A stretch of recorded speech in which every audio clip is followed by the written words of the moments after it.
Okay, this is a quick overview video of my new bike. A local ES member and a good friend of mine built this about a year or two ago. Very low mileage on it, and he has such a superb build quality about his builds. The attention to detail is pretty nice. I'm just gonna go over everything about the bike. The handlebar grips, they have like the built-in palm rest, so when you're riding, you can rest your palm so you don't have that fatigue. Half twist throttle. The e-brake levers, they're regular e-brake levers, but they've been modified with a reed switch with a magnet, so you can use the standard stock e-brake. I'm not e-brake, but the standard stock brake handles, but still have an e-brake to cut the motor. You have like a little cheap bell here. I think it's from Electric Rider. Electric Rider sells these, and it's pretty loud as you hear. Of course, you got the old cycle analyst. I think it's the 2.11. It works pretty well. Or it's 2.2. So there's the voltages of 53.2. This is the 48 volt, 10 amp hour lithium iron phosphate pack. It's supposedly a 3C pack, but it does sag pretty bad. To kind of give you an example, under a 20 amp load, it goes from 53 down to about 47 and a half. So there's a lot of sag with this pack. But the packer does say that it's a 3C pack, so I'm not too sure about that.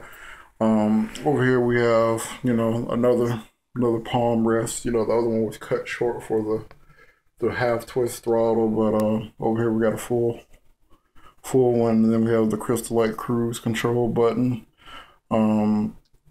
The cycle analyst isn't mounted on the handlebars. It's mounted on a separate accessory bar, which is attached down there.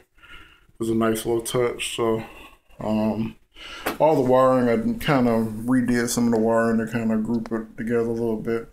It may not seem like much of a gain as far as quality or whatever. I may go back and put some more of like this automotive loom on it, just to try to clean things up a little bit. But I don't like zip ties, so of course down here we have the cycle illuminator. Cycle illuminator is of course from e-bike CA 1000 lumen light.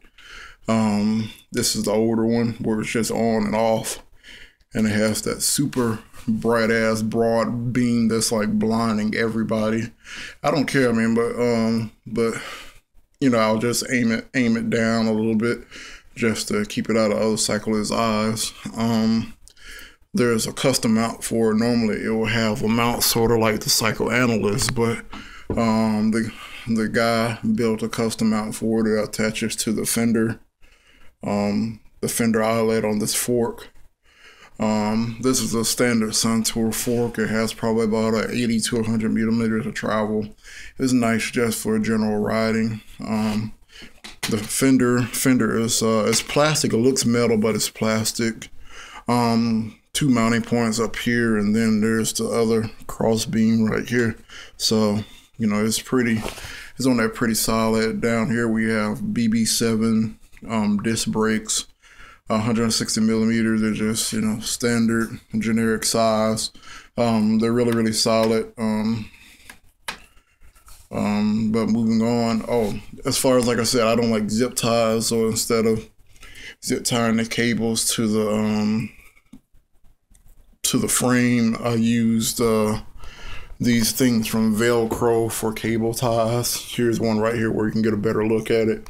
They pull through, and it looks a lot cleaner than just using a bunch of zip ties on stuff. Down here we have a chain ring. The original chain ring was pretty abysmal. Like you will pedal your top speed cadence. Well, like around probably like 15, 16 miles an hour. It used to cap out, you know, but now it has like 24, 36, 48 chain ring, I believe.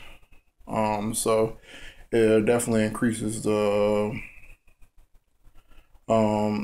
pedal speed a little bit to where you can kind of pedal more along with the motor. Standard, you know, plastic pedals with like rubber, like a little rubber coating on, there's nothing to speak about. Back here we have it's a 35 amp crystal light controller. It's an analog one. It works beautifully with the BMC motor. This is a BMC V2 torque motor with a V3 clutch.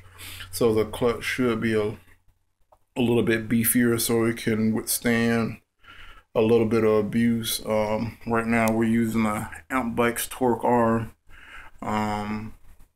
So it's held in there pretty sturdy. You know, it's not no crazy power levels are going through it, so it's it should be sufficient enough down there.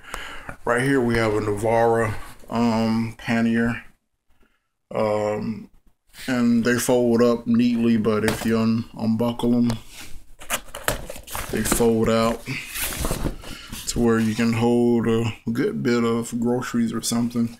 I may not use them, but I guess, you know, sometimes it may be nice to, you know, go out on the trail and, you know, just kind of carry something light. But if it gets a little bit late and a little bit cold, you know, you can drop a jacket in there or something.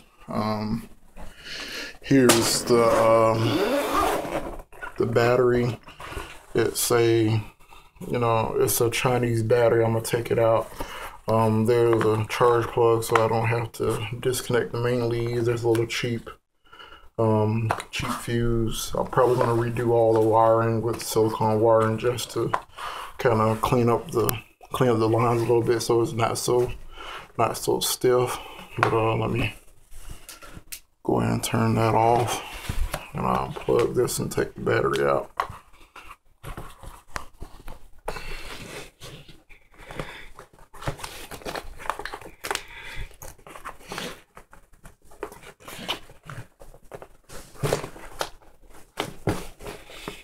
Alright, so this is the battery for it. Let's see if I can balance it here.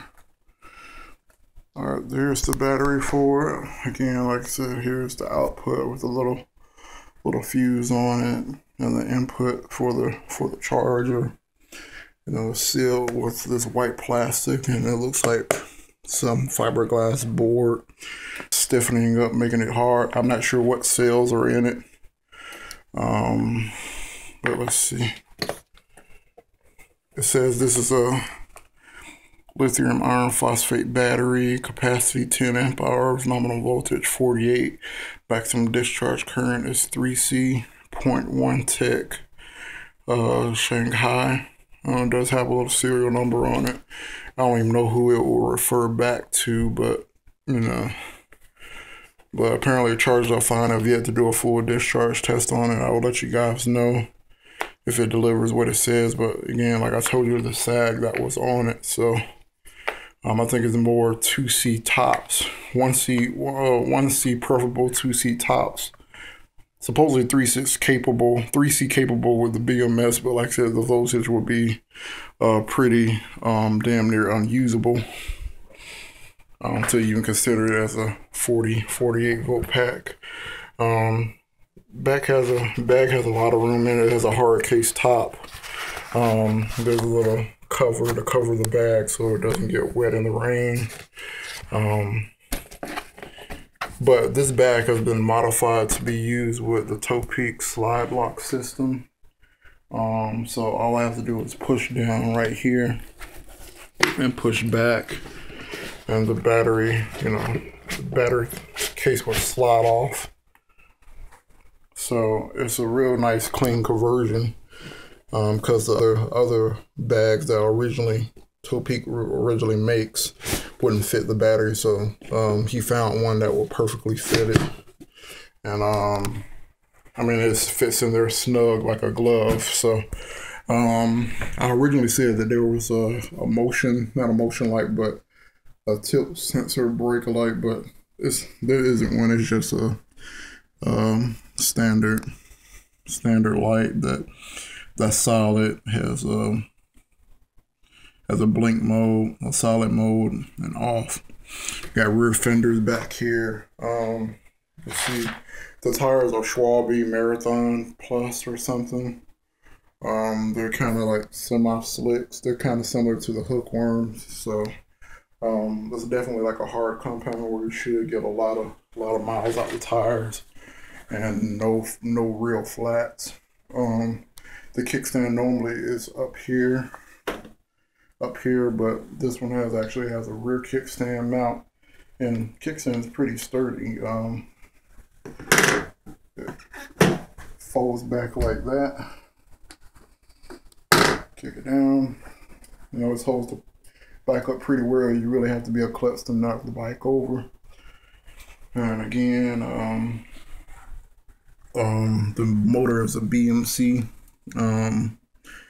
And they use like not regular spokes, but you know, it's spoked correctly with the correct gauge spoke. I think they're 13 or 14 gauge spokes on a 26-inch wheel.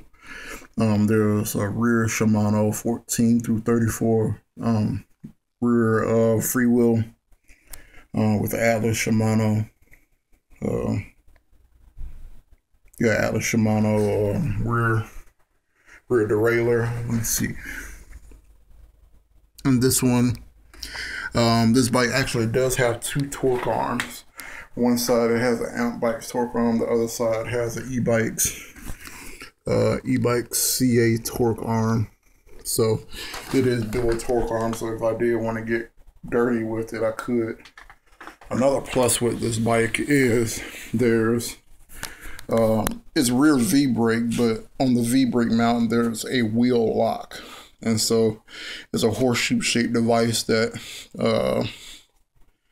I'm not sure how well you can see it, but there's a horseshoe type device, and basically it sends a metal rod through the wheel to lock it.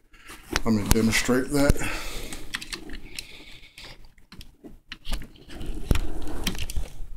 All right, I push that lever down. There's a little metal, let's see, there's a little metal thing right there that locks the wheel. So if I try to rock the wheel back and forth, it will hit the spokes. And then to release it, that's how you release the wheel to unlock the wheel, and you can just drive off. So you can pretty much park this anywhere. You know, you can have a regular bike lock and then use the wheel lock if you're really unsure. And so it's real secure.